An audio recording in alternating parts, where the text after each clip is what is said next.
बिस्मिल्लाहिर्रहमानिर्रहीम, अस्सलाम वालेकुम। मैं मोहम्मद उस्मान और आप देख रहे हैं प्रोग्राम हरफराज और ये मकबूल जान के साथ। नाज़रीन, आज इलेक्शन कमीशन में फ़ॉरेन फंडिंग केस के हवाले से स्क्रूटनी कमेटी की रिपोर्ट पेश हुई, जिसके मुताबिक ये कहा गया कि PTI ने कुछ अपने अकाउंट्स छुपाए हैं। रिपोर्ट पर वफाकी वज़ीर इत्तलात फवाद चौधरी साहब ने प्रेस कॉन्फ्रेंस की और जो मीडिया के डायरेक्टर्स और मीडिया जो हाउसेज और उसमें बैठे लोगों को उन्होंने कहा कि जी ये फेक न्यूज़ है और फेक न्यूज़ की तस्दीक नहीं की गई, असल में स्टोरी क्या है, क्या से क्या बना दी गई। उन्होंने अपना एक मौक़िफ़ पेश किया, उस पर भी करेंगे बात। लेकिन फ़ॉरेन फंडिंग केस है क्या और आखिर इतने साल गुजरने के बावजूद ये इसका फ़ैसला क्यों नहीं आया, ये है आज का हमारा मौजू।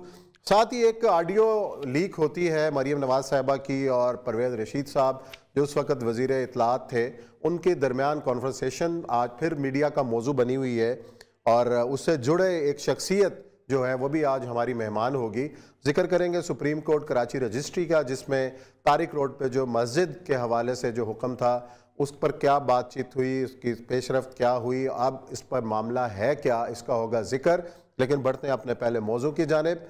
आर्या साहब जो हैं वो तुर्की में मौजूद हैं और आज उनसे बात भी करेंगे कि तुर्की और पाकिस्तान के जो दोनों मुल्क जो हैं माशी हवाले से बहरान का शिकार हैं और दोनों मुल्कों की क़यादत किस तरीके से अपने अवाम को इस बहरान से निकालने के लिए कोशा हैं, उनसे भी करेंगे बात। आर्या साहब, ओवर टू यू।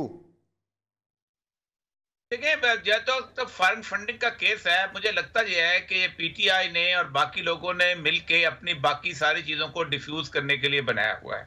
अगर तो इलेक्शन कमीशन का जो वो एक्ट है, जो इख्तियारात पढ़ लिए जाएं तो ऐसे लगता है कि जैसे पंजाबी में कहते हैं पानी में मदानी मारना, यानी कि निकलेगा क्या, निकलने के निकल भी आए तो क्या कर सकती है इलेक्शन कमीशन या क्या चीज उसके इख्तियार में अंदर है।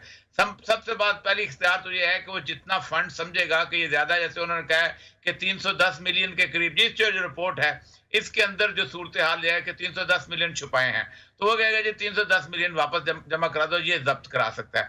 दूसरा ये है कि वो इलेक्शन सिंबल जो है वो उससे छीन सकता है। पार्टी को तो खैर बैन नहीं करता इलेक्शन सिंबल, तो इमरान खान साहब बल्ले की जगह कुछ और चीज रख लेंगे। मेरा ख्याल है इमरान खान साहब को चीनी की बोरी रख लेना चाहिए, कम से कम अपना इंतखाबी निशान। अच्छा, ये सारे सिनेरियो के अंदर औरिया साहब जो प्रेस कॉन्फ्रेंस आज वफाकी वज़ीर इत्तलात फवाद चौधरी साहब ने की है और इसके फैसले की जो भी स्क्रूटनी कमेटी की रिपोर्ट के हवाले से हुकूमती मौक़िफ़ जो पेश किया है, PTI का जो मौक़िफ़ पेश किया है, उसको ज़रा सुन लें, फिर आपको बात करने में आसानी रहेगी। सुनाएं जी फवाद चौधरी साहब।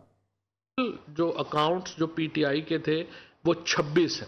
26 में से 8 अकाउंट्स जो है वो नॉन एक्टिव हैं, उन अकाउंट्स में कोई ट्रांजैक्शन कभी नहीं हुई। 18 अकाउंट्स फंक्शनल हैं जो करंट हैं, वो 8 अकाउंट्स हैं। 6 अकाउंट्स हैं वो PTI के अकाउंट्स नहीं हैं। जो 4 अकाउंट्स हैं वो PTI ने उनसे लाताल्लुकी का इजहार किया है। कुछ टेलीविजन चैनल्स ने जो नुक्ता उठाया वो ये है कि 1 अरब 68 करोड़ में से 31 करोड़ जो हैं उनको एक्सप्लेन नहीं किया गया, उसको बताया नहीं गया। एक ट्रांजैक्शन हुई है 16 करोड़ रुपए की और एक ट्रांजैक्शन हुई है 15 करोड़ रुपए की। 16 करोड़ रुपए की ट्रांजैक्शन जो हुई है वो इसलिए डबल काउंट हो गई कि PTI के एक अकाउंट में पैसे आए सेंट्रल अकाउंट में, उस अकाउंट से वो पैसे ट्रांसफर हो गए दूसरे अकाउंट में। 15 करोड़ रुपए का एक और अकाउंट है जो कि सेंटर से ट्रांसफर हुए पैसे सूबों को, वो अकाउंट्स भी डबल जो है उसको काउंट कर लिया गया। एक एक रुपए का हिसाब किताब इमरान खान ने दिया। ये फॉरेन फंडिंग का कोई सवाल ही इसमें पैदा जो है वो नहीं हुआ। इलेक्शन कमीशन जो है वो तमाम पार्टीज की फंडिंग को एक कंपैरिजन लोगों के सामने रखे। नवाज शरीफ साहब ने तो ये हद की कि उन्होंने नून लीग का अकाउंट भी इस्तेमाल किया मनी लॉन्ड्रिंग के लिए। पीपल्स पार्टी और PMLN के अकाउंट्स की भी साथ ही स्क्रूटनी होनी चाहिए। ये UI है, TLP है, बाकी जमातें, उनकी तो स्क्रूटनी ही नहीं हो रही। जी आर्या साहब, फवाद चौधरी साहब की गुफ्तगू आपने सुनी और जिस तरीके से उन्होंने वजाहत की है, बल्कि उन्होंने तो उल्टा अपोजिशन जमातों को कह दिया कि इन्होंने अपने अकाउंट जाहिर नहीं किए। तो मामला यहाँ पे भी वही है कि अगर कारकर्दगी की बात होती है तो पुराने वालों की हरकतें ऐसी थी कि हमें ये चीज़ भुगतनी पड़ रही है। इस मामले पे भी वो बात PTI की हो रही है, कह रहे हैं ना पीपल्स पार्टी ने ना नून लीग ने ये अकाउंट जाहिर किए हैं। तो ये जो मामला है, ये इल्ज़ाम तराशी का सारा जो मामला चल रहा है, ये किस तरफ जाता हुआ नजर आ रहा है आपको? देखिए, पहली बात तो यह है कि फवाद चौधरी साहब को शायद इनका अंदाजा नहीं है कि कानून ये कहता है कि फंक्शनल हो या नॉन फंक्शनल हो। जब से आपकी पार्टी बनी है उस वक्त आपके जितने भी अकाउंट्स थे वो सारे के सारे आपको जमा कराने पड़ते हैं। डेड अकाउंट का मतलब ये नहीं होता कि डेड अकाउंट जो है वो आपकी ऑडिट की लिस्ट से बाहर निकल गया है। डेड अकाउंट ही रहता है, उसमें कितने पैसे आए। आप एक अकाउंट को 4 महीने के लिए खोलते हैं, उसके अंदर 1 लाख रुपए या 50 लाख रुपए या 3 करोड़ रुपए जमा कर लेते हैं और उसके बाद एक दिन निकाल लेते हैं और कहते हैं अब तो वहां जीरो हो गया, मैं तो अकाउंट पेश नहीं करता। तो ये कोई उनकी कोई मंतक नहीं है जो उन्होंने बताई है। दूसरा, जहां तक उनका ताल्लुक है, वो बात देखिए, पूरी दुनिया के अंदर ये सूरत-ए-हाल बड़ी अजीबोगरीब और गंभीर है और ये पाकिस्तान के अंदर तो ये और ज्यादा गंभीर इसलिए हो गई है कि पाकिस्तान ने पार्टी फंडिंग का कोई तस्वर है ही नहीं किसी भी जगह पर भी। ये इलेक्शन कमीशन में चूंकि अगर एक बाबर साहब नाराज ना होते तो पीटीआई के अकाउंट्स को कौन देखता। दूसरी जगह अगर कोई नाराज नहीं हुआ तो उसकी बात चल रही है। ये असल मसला ये है कि मैं इसलिए कहता हूं कि ये नॉन इशू ऐसा है कि आप देखिए कारकर्दगी देखें ना खान साहब की क्या जा रही है, पूरे पाकिस्तान के अंदर क्या सूरत-ए-हाल जा रही है। अपने आप को ब्रांड एम्बेसडर कहते हैं। भाई बात सारी ये है कि आपने कोई किसी स्वेटर को तो नहीं बेचना कि जो आप स्वेटर पहन के जनाब बड़े जबरदस्त तरीके से एग्जाम लंबे लंबे बाल रख के आया करते थे, या आपने कोई अपना किसी किस्म का ट्राउजर पहन के। ब्रांड तो बिल्कुल, और ब्रांड तो कॉर्पोरेट कल्चर की नुमाइंदगी होती है और आप बातें करते हैं कि अपना कॉर्पोरेट कल्चर के आप खिलाफ हैं। मसला बिल्कुल और है। मैंने पहले दिन से कह रहा हूं कि ये जो पार्टी फंडिंग केस है, ये एक दफा इनके हाथ आ गया है और उसके बाद उसको वो चलाए जा रहे हैं। वो जो नेमुल हक से हमसे एक बात की, मरहूम हम तो वहां मौजूद थे, खान साहब भी मौजूद थे, तो खान साहब ने के सामने उसने कहा कि मैंने उससे कहा था मैं हैंडल कर सकता हूं बड़ी आसानी से, लेकिन खान साहब ने कहा नहीं, मैं इसको कुछ सुनना नहीं चाहता। असल मसला ये है, इतना केस अगर पहले दिन से होता तो 4 दिन के अंदर मसला खत्म हो जाता। कितने अकाउंट हैं आप खुद सोचे ना। एक ऑडिट रिपोर्ट जो है वो बनते हुए 5-6 साल हो गए हैं। ये क्या मुल्क है भाई इसके अंदर। अच्छा, इतने में तो बाकी सारी पार्टियों के अकाउंट्स भी आ सकते थे। अब होगा क्या, इन लिeu ऑफ दैट बाकी पार्टियों के शुरू होंगे और वहां चलता जाएगा, कभी ये चलता जाता है। कारकर्दगी के ऊपर ना मीडिया डिस्कस करता है ना और बात बताता है। आपने इकोनॉमी को किस लेवल पे लेके आ गए, पाकिस्तान का मुल्क। नहीं, वो वजीर आजम तो कह रहे हैं कि जनाब अपना ब्रांड बेचो, मैं आपका ब्रांड हूं, आप क्यों नहीं बेच पा रहे मुझे, मैं ब्रांड हूं। आपका वजीर आजम चोर नहीं है, आपका वजीर आजम करप्ट नहीं है, ये बताओ पब्लिक को। और ये भी बताओ कि जी नवंबर के महीने की निस्बत दिसंबर में महंगाई कम हुई है। देखें पहली बात तो ये है कि इमरान खान से अगर बिकते होते तो पूरी दुनिया से आप देखें ना, आपने 30-35 अरब के करीब आपने तखमीना लगाया था कि आप जहां बादशाह डैम फलाने डैम में पैसे आ जाएंगे। अब वो साथ अपना हमारे जस्टिस साहब जो हैं साकिब निसार साहब, वो भी साथ मिल गए। आपने पूरी दुनिया के अंदर यूं बजाई, वो ब्रांड तो चला नहीं। अगर ब्रांड चलता होता तो पैसे आते। और एक सारे के सारे पाकिस्तानी, एक तो हमने बहुत पाकिस्तानी जो ओवरसीज पाकिस्तानी को यूं समझ लिया हुआ है कि जैसे पूरी दुनिया के अंदर पता नहीं क्या चीज। एक भी तो आपके यहाँ बिलियनियर नहीं है। दुनिया की जो बड़े बड़े लिस्ट आते हैं, आप बताएं पाकिस्तानी उनमें है कहां। इंडिया तो फिर आ जाते हैं बाकी लोग। तो आपने एक तो बैरूने मुल्क पाकिस्तान को यूं समझा हुआ है जो 4 मस्जिदें बना लेते हैं, 4 मदरसों को फंड दे देते हैं, 3-4 और चीजें। ये बैरूने पाकिस्तानी जो है, जो शायद पाकिस्तान की 4000 बिलियन की जो इकोनॉमी है उसके से भी ज्यादा इनके पास पैसा है। और ये पाकिस्तान का 116 अरब डॉलर का कर्जा उतार देंगे और ये पाकिस्तान का 204 अरब डॉलर का इंटरनल कर्जा उतार देंगे। ये पता नहीं क्या चीज है, आप सोच नहीं सकते। ये मुल्क जो है पाकिस्तान का गरीब किसान चला रहा है। वो गरीब किसान जो कि वहां पर दोपहर की धूप के अंदर, जून जुलाई के अंदर गर्म पानी के अंदर खड़े होकर चावल लगाता है। वो किसान जो कि कपास लगाता है, जो कि सुबह सवेरे उठ के हल चलाता है। वो मजदूरी करने वाला बंदा जो कि वहां बाहर बैठा हुआ है। आप देखें गल्फ से तो पैसे नहीं आते ना, वहां तो बेचारे गरीब मजदूर हैं। वो फॉरेन एक्सचेंज रेमिटेंसेस भेजते हैं क्योंकि उनके वालिदैन के पास और कोई पैसा ही नहीं होता खर्च करने के लिए। वो जो 1500-1600 रियाल लेता है उसमें से वो कुछ रियाल जो है वो बेच देता है। ये है असल में पाकिस्तान की हैसियत। अब ब्रांड कहां बेचा है आपने? ब्रांड बिकता होता तो पाकिस्तान का कर्जा ही उतर जाता।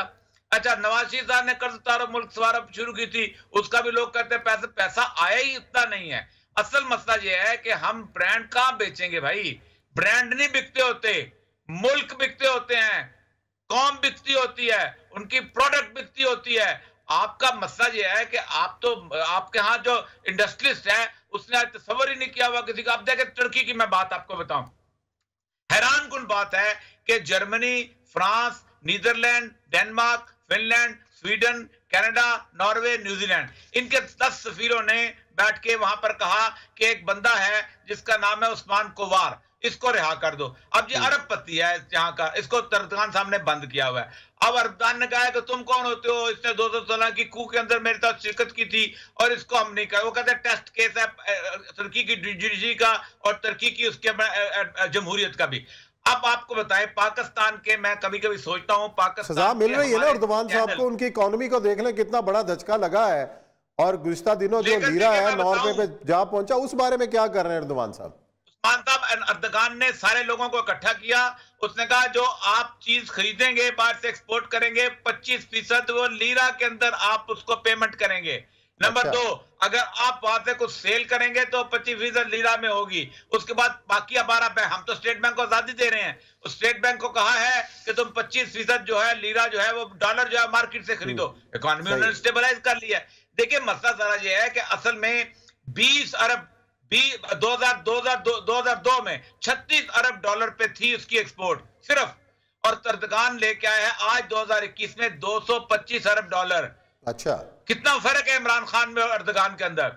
ये गिरते गिरते भी, बिल्डिंग गिरते गिरते भी इतनी आसानी से नहीं है। उसके बावजूद में आज तुर्की के बाजारों में घूम रहा था, लोग कहते हैं हमें कोई मसला नहीं है अगर कोविड ना हो। अब तो लोगों ने, मैं बाजार है कोना में था तो आपने देखें वो जो बड़ा ग्रैंड बाजार है उसके लोगों ने मास्क उतारे हुए थे और बड़े आराम से घूम रहे थे।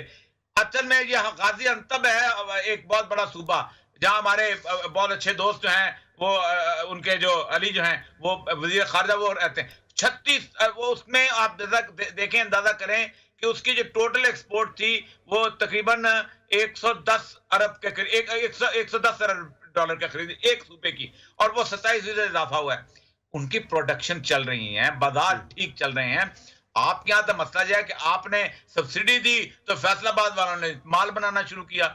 बाहर कोरोना था, बांग्लादेश बंद हुआ, इंडिया बंद हुआ, आपने कहा क्या बात है कमाल, हमने ये बड़ा, ओ भाई कोरोना ना होता तो उन्होंने बांग्लादेश से खरीदा था। ब्रांड आपका बिकता कहां है, किस जगह बिकता है, आप मुझे बताइए। ये कोई क्रिकेट का कोई वर्ल्ड कप तो नहीं हो रहा कि आपका ब्रांड बिकेगा।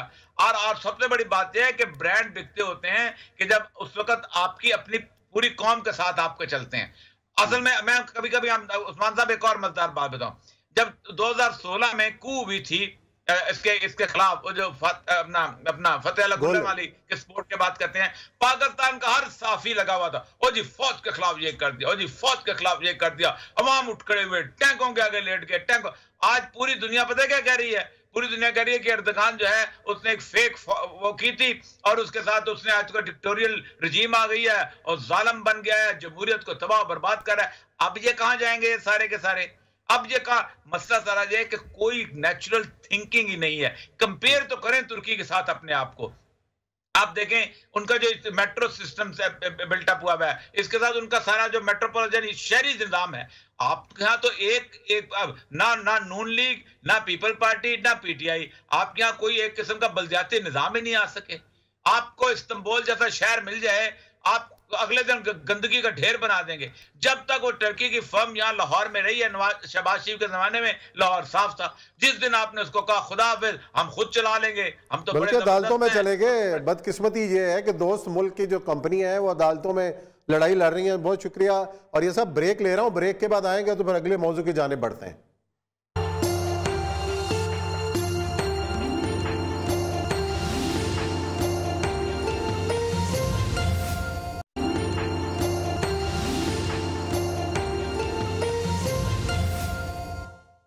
जी नाज़रीन, ब्रेक के बाद आपको खुशामदीद कहते हैं। फॉरेन फंडिंग की बात हुई, अब एक और स्कैंडल आया और आजकल मरियम नवाज साहिबा की जो ऑडियो हैं उनकी लीक्स का मामला है। और नई जो ऑडियो उनकी लीक हुई है वो वफाकी वज़ीर इत्तलात, साबिक़ वफाकी वज़ीर इत्तलात परवेज़ रशीद साहब और मरियम नवाज साहिबा की गुफ्तगू है। मुख्तलिफ टीवी चैनल्स को फिक्स करने के हवाले से और मुख्तलिफ एंकर्स के हवाले से गुफ्तगू की जाती रही कि ये एंकर हुकूमत के हक़ में है, ये नहीं है, इसको किस तरीके से बात करनी है, या एंकर के चैनल के मालिक से कौन बात करेगा, किस तरीके से बात होनी है। तो मरियम नवाज साहबा की ये दूसरी या तीसरी वीडियो है, ऑडियो लीक है, जिसके बारे में ख़ुद मरियम नवाज साहबा ने ये कहा कि उन्हीं की ये आवाज़ है। तो क्या सवाल ये पैदा होता है कि किस तरीके से चैनल्स को फिक्स करने के लिए या अपनी हुकूमत के लिए आसानी पैदा करने के लिए इस्तेमाल किया जाता रहा है, दूसरे अपोजिशन के खिलाफ इस्तेमाल किया जाता रहा है? क्या ये काम सिर्फ नून लीग की हुकूमत में हुआ या उससे पहले या मौजूदा हुकूमत भी ये काम कर रही है? ये है आज का हमारा मौजू। और इसी औरिया साहब, आपने पहले भी ऑडियो सुनी होंगी या मरियम जमान साहबा ने उसकी तस्दीक भी की कि हाँ मेरी ऑडियो है, मैं इससे नहीं मुकरती। जो अब बात हुई है वो एक ख़ास चैनल के हवाले से हुई है और मुख्तलिफ जो उनके तज्ज़ियाकार हैं उनके हवाले से हुई है कि जी ये थोड़ा सा इन्होंने कॉलम भी फलाने का बंद कर दिया। हफीजुल्लाह न्याजी साहब के हवाले से बात की कि जी उनको उन्होंने प्रोग्राम से भी हटा दिया, फलाना जो तज्ज़ियाकार है वो हमारे हक़ में बात नहीं कर रहा और मुखालफत में अपोजिशन की तरफ ज़्यादा जा रहा है। तो ये जो सिलसिला है, क्या इसका जो आगाज़ है वो नून लीग ने किया या इसकी जो तारीख इससे भी पुरानी है? इससे पहले भी जो इस तरह पहले अखबारात हुआ करते थे, अखबारात को किस तरीके से कंट्रोल किया जाता रहा, जब चैनल्स आए और चैनल्स को किस तरीके से कंट्रोल किया जाता रहा? क्या इल्ज़ाम ये सिर्फ नून लीग पर ही है? नहीं उस्मान साहब, बहुत पहले से मुझे याद है अच्छी तरह कि जिस वक्त चट्टान और ये लोग शोरश कश्मीरी वगैरह इल्ज़ाम लगाया करते थे कि फलां साफ़ी बिक गया, फलां नहीं बिका। और मुझे याद अच्छी तरह के मुस्तफा ज़ैदी मरहूम जहाँ डिप्टी कमिश्नर होते थे तो बड़ी तकरीरें हो रही थी, यहाँ टाउन हॉल के अंदर जलसा था कि जनाब कलम बिकता है तो पूरी कौम बिक जाती है, औरत बिकती है तो एक जिस्म बिकता है। तो बड़ा खामोशी सुनता है। उसने कहा कि मसला सारा ये है, आपने बड़ी तकरीरें कर दी, कलम की कोई अब औकात नहीं है, कलम अब सिर्फ शलवार में नाला डालने का काम आता है। मतलब इस तरह की बातें हमेशा से चलती आ रही थी। देखिए परवेज रशीद साहब मेरे भी मशीरे इतलात थे जब मैं सेक्रेटरी इंफॉर्मेशन था, तो ये चीजें जो थी शुरू से उनके जमाने, अयूब खान के जमाने में नहीं। अगर आप परवेज रशीद साहब के साथ रहे हैं तो आप इस चीज की गवाही देते हैं कि परवेज रशीद साहब इस तरीके से डिक्टेट करवाया करते थे चैनल्स को? नहीं, ये डिक्टेशन की बात नहीं, ये गुफ्तगू करनी होती। देखें, एक बहुत बड़े कॉलम निगार थे, एक अखबार में लिखते थे, वो चाहते थे कि जंग अखबार में चले जाएं। तो हर बात है कि वो तल्लुकात लोगों के जब पार्टी में नहीं हो तो उन्होंने जंग अखबार में उनसे बात की। मुझे अच्छी तरह याद है, हमने वहाँ उनका कराची में रहने वाने का भी वो किया, सब कुछ किया। फिर उसके बाद वो पुराने अखबार वाले जो थे वो बहुत पुराने इनके तल्लुकात वाले थे, अब तो फौत हो गए हैं हजरत जो हैं। तो उन्होंने बड़ा गिला किया कि ये क्यों आपने किया। तो उन्होंने कहा कि मैं तो वहाँ बड़ा अखबार है, मैं वहाँ जाना चाहता था। हर बंदे का तो एक मनूवरेबिलिटी तो होती है। देखिए उस्मान साहब, एक रियलिटी को हमें एक्सेप्ट करना चाहिए कि हर पार्टी जो है, ये पार्टी लोगों को अपने अपने लोगों को इन्फ्लुएंस करती है। और वो कौन कौन नहीं करता, कौन नहीं आपके पास पार्टी का छोटे छोटे जहाँ एनजीओ होती हैं वो कहती हैं हमारी खबर लगाएं, हमारा ये करें, और इस तरह का चलते रहते हैं। अच्छा, और ये सब इस पूरी ऑडियो लीक के अंदर एक नाम लिया गया, हफीजुल्लाह न्याजी साहब। हफीजुल्लाह न्याजी साहब बेबाक किस्म के तज्जियाकार हैं, जो बात होती है वो दबंग अंदाज में करने के कायल हैं। हफीजुल्लाह न्याजी साहब ने हमें ज्वाइन किया है, उन्हीं से पूछते हैं। न्याजी साहब, आप एक मकबूल प्रोग्राम करते हैं बड़े चैनल के ऊपर और आपकी आवाज़ बेलाग तबसरा होता है, आपका बड़ा जानदार तबसरा होता है माशाल्लाह। तो आपसे क्या शिकायत हो सकती है? आप तो नून लीग के खाते में गिने जाते हैं और नून लीग आप ही के खिलाफ जो है वो शिकायतें कर रही, ये क्या कहानी है? मेरा ख्याल है कि मैं अगर दबंग होता तो सैयदना औरिया मकबूल जान साहब के एक हुक्म पर इशारा अबू पर यहाँ बैठा होता। आजकल के जमाने में जहाँ पे कुछ 20-25 शादियां अटेंड करनी है, और जब से लीक्स हुई है सुबह से सारे जितने जो हमारे टीवी चैनल है उन्होंने मेरी नाक में दम भरा हुआ है। हर बंदे चाहता है कि कोई ना कोई पॉइंट ऑफ व्यू ले। लेकिन जी पहली बात तो ये है कि मेरा ख्याल है अगर आपने वीडियो सुनी है तो पहले तो ऑडियो ने बड़ी जबरदस्त बातें की, उससे ज्यादा अच्छी बातें अभी एक प्रोग्राम में खत्म कर गया रिपोर्ट कार्ड और हसन इस्फाक साहब ने किए हैं, जिनके ऊपर ना सिर्फ ये कि परवेज रशीद साहब ने जरा सख्त लैंग्वेज इस्तेमाल की है। उन्होंने कहा है कि बिल्कुल कोई ऐसे मसला नहीं है, ये होता है। जब बिल्कुल ऑडियो साहब ने फरमाया, यही हसन इस्फाक साहब ने कहा है, ये होता है और लोगों की शिकायत भी होती है, लोग अप्रोच भी करते हैं। पोलिटिकल पार्टी का क्या काम है, वो चाहते हैं कि ज्यादा से ज्यादा मीडिया उनके सपोर्ट में बात करे और जो मुखालफिनों को न्यूट्रलाइज किया जाए। अब ये सही है कि इस मामले में गैर आईनी, गैर कानूनी, गैर इखलाकी बेकार ना अंजाम दिया जाए, ना लोगों ब्राइब करके, ना लोगों थ्रेट करके, ना लोगों की चादर चार दीवारी पामाल करके। बाकी ये कि टीवी चैनल्स को कौन तरीके से कभी भी चैनल, चाहे उन्होंने चट्टान की बात की है और ये साहब यही से बताया कि भुट्टो साहब के वक्त में जितना मुखालिफ था भुट्टो साहब का, मुजीबुर रहमान शामी साहब से लेके अल्ताफ हसन कोई साहब से लेके उनके रिसाले जिंदगी से लेके हर रिसाला पहले ये अपने अपने लोग पंजाब पंच वाले थे, वो क्या नाम था औरिया साहब उनका, जिनको उन्होंने भुट्टो साहब ने अंदर कर दिया था, मुजफ्फर कादिर साहब। और ना सिर्फ ये कि बल्कि उनको बड़ी जिस्मानी अजियतें पहुंचाई गई बहुत सारे लोगों को। देखिए जी, इस ऑडियो के अंदर कुछ भी गलत नहीं था, एक ही चीज गलत थी, वो है परवेज रशीद साहब की सख्त जुबान। अच्छा, वो जुबान भी ऐसी है कि हकीकत है कि परवेज रशीद साहब मेरे बहुत पुराने दोस्त है, 50-60 साल से। वो जब किसी का प्यार करते हैं तो भी उनकी जुबान के अंदर गालम गलोच है, थोड़ी बहुत सख्त लैंग्वेज औरिया साहब की भी है, दोस्तों के लिए भी दुश्मनों के लिए भी। ये खुदा तरीके कार, मैंने जिंदगी में कभी गाली नहीं दी, ना दुश्मनों को दी है, सारे मेरे दोस्त गवाए जवानी के वक्त से, ना दोस्तों को दिए। परवेज रशीद साहब दोस्ती में भी गालियां देते हैं, अब उनकी जो तरक्की पसंदाना तरबियत है उसका शाखान है। बाकी जो मीडिया को क्वेश्चन करना है तो वो है कि जब आप किसी सहावी को भरे शादी में थप्पड़ मार दें, गालन गलोच निकाले, और आप बड़े, वो भी 2 बड़े पाकिस्तान के जर्नलिस्ट को, और अभी इन्हीं के दौर में हुआ है, तो ऐसी बात नहीं। सिर्फ ये कहा गया, बल्कि मेरे बारे में एक बात जो कही गई उसको कोई जिक्र नहीं करता। रशीद साहब मरियम नवाज साहबा को बता रहे हैं कि हफीजुल्लाह न्याजी का कॉलम भी बंद कर दिया गया है। आज मैं सोहेल वड़ाई साहब हमारे चीफ एडिटर हैं जंग के, मैंने कहा जी पूछे ना, ये बात कोई नहीं क्यों नहीं करता कि मेरा कॉलम क्यों बंद है जंग में 3 साल से 4 साल से, आखिर मेरे खिलाफ जो कार्रवाई की गई है। अच्छा, फिर उसके बाद मुझे मेरे प्रोग्राम क्यों बंद करा दिया गया? मुझे जियो से कभी फारिग कर देते हैं, कभी कहते हैं 1 दिन के आ जाए, कभी कहते हैं ना आया करे, कभी कहते हैं कि 2 हफ्ते के लिए आप घर बैठे रहे। तो ये कौन कर रहे हैं? तो मैंने आज शायद भट्टी साहब ने कहा कि दबाव हमारे पे जियो ने कभी नहीं डाला। मैंने कहा आप कह सकते हैं, लेकिन मैं ये बात नहीं कह सकता हूं कि मेरे पे दबाव नहीं डाला गया, लेकिन मरियम नवाज ने नहीं डाला। तो सवाल यह है कि उस कन्वर्सेशन में सिर्फ ये कहा गया है कि आप मीर शुक्र इमाम साहब से ये कहें कि आपने 1 साइडेड प्रोग्राम चला रहे हैं रिपोर्ट कार्ड। उनके ख्याल में मैं उनकी तर्जमानी नहीं करता था। I stand vindicated. मुझे शुक्र है कि परवेज साहब ने बताया है, माना है, और मैं हमेशा ये कहता हूँ कि दुनिया की कोई माई का लाल मुझे डिक्टेट नहीं करा सकता, और मेरे अपने असूल जवाबत है। मैं अगर नवाज शरीफ साहब को थोड़ा बहुत उनको मेरी सपोर्ट का एडवांटेज है, वो ये है कि जो निजाम चल रहा है, मुझे पता है कि इस निजाम ने 70 साल से पाकिस्तान की चूल्हे हिलाई है। ये निजाम नहीं चला, इस निजाम ने पाकिस्तान तोड़ा है। ये -1 का फार्मूला है। और ये साहब मुझे ज्यादा तारीख का दरार रखते हैं, बहुत बड़े स्कॉलर है, वो फकर है, आलम दीन है, आलम तारीख है।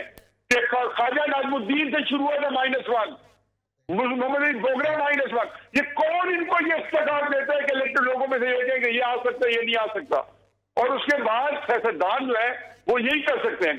अब कई जगह पे मतलब जियो बन रहा, हमारे को पता है नवाज शरीफ इक़्तिदार में थे, कैमरा ने कहा कि जिस केबल ऑपरेटर जियो को ऑफेयर किया उसका हम लाइसेंस कैसे कर देंगे। मैं मियां वाली था, मैंने आज अपनी जियो के प्रोग्राम में ये बात कही। मैंने केबल ऑपरेटर को पूछा कि भाई ये जियो तो बंद क्यों है, वो तो हुकूमत ने कहा कि हम तुम्हारा लाइसेंस कैसे कर देंगे। उन्होंने कहा जनाब वाले बिल्कुल सही है। डिप्टी कमिश्नर ने कहा है जो औरिया साहब को कोई जूनियर होगा। लेकिन ये तो नाई साहब होता रहे। आजकल के दौर की अगर बात करें, इमरान खान साहब की हुकूमत की बात करें 3.5 साल से, क्या इनकी हुकूमत में मीडिया मैनेज नहीं हो रहा? ओह यस, बहुत ज्यादा। यही मैं कर रहा हूं। जी मैं कह इनकी हुकूमत में मीडिया मैनेज नहीं हो रहा। मैं बिल्कुल मैं समझता हूँ बहुत ज्यादा। उस्मान साहब बहुत हो रहा है, फिजल नाइक साहब को भी पता है, हमें भी पता है कि कौन कौन से प्रोग्राम में अगर खुल के बात करने का मौका मिले तो जलजला आ जाए। मैं सच्ची बात करता हूँ। नाई साहब बताएं जरा। आगे साहब एक छोटी बात बताऊं। 1.5 साल पहले मुझे जियो ने कहा थी कि आप ना आए टीवी पे। मेरे राजे साहब के उस्ताद भी हैं, दोस्त भी हैं, पाकिस्तान में बहुत बड़ा टीवी प्रोग्राम करते हैं। तो उन्होंने मुझे कहा कि आप ऐसा करें 4 दिन आप मेरे प्रोग्राम में आ जाया करें, ताकि आपको एक्सपोजर मिलता रहे। मैंने कहा बहुत अच्छी बात है। अब तय हो गया। उन्होंने कहा जी मेरे प्रोग्राम में आप 15-20 मिनट के लिए आपके पेरेंट्स हो जाया करेगी। मुझे कहा फलां वक्त में आप उस दिन स्टूडियो पहुंच जाए, इतने वक्त से पहले। मैं तो जो दिन था मसलन मंडे के दिन जाना था, तो मुझे कुछ 2:30 बजे वहां के प्रोड्यूसर का फोन आया कि जी टेक्निकल रीजन है तो आज आप ना आए। मैं हंस रहा अपने दिल में। शाम को प्रोग्राम के बाद मेरे दोस्त का फोन है, वो हंसते हंस के लौट पौट होते हैं। वो कहे यार मुझे नहीं पता था कि हमारे पूरे टीवी चैनल पे आप बैन है। मुझे उससे पहले कई दोस्त बता चुके हैं जो कि मुख्तलिफ चैनल्स में हैं, तो बड़े बड़े एंकर लोग कहते हैं जी हमें खसूसी तौर पर कहा फिजूला न्याजी को ना ले। और वो वजह आपको भी पता है न्याजी साहब के कहाँ से बैन है। आप बहुत शुक्रिया आपका, आपने वक्त दिया और तफसील से बताया। और ये सब यहाँ ब्रेक लेते हैं, ब्रेक के बाद आएंगे और जिक्र करेंगे कराची तारिक रोड पे मस्जिद का मामला आखिर है क्या और आज सुप्रीम कोर्ट के अंदर क्या हुआ।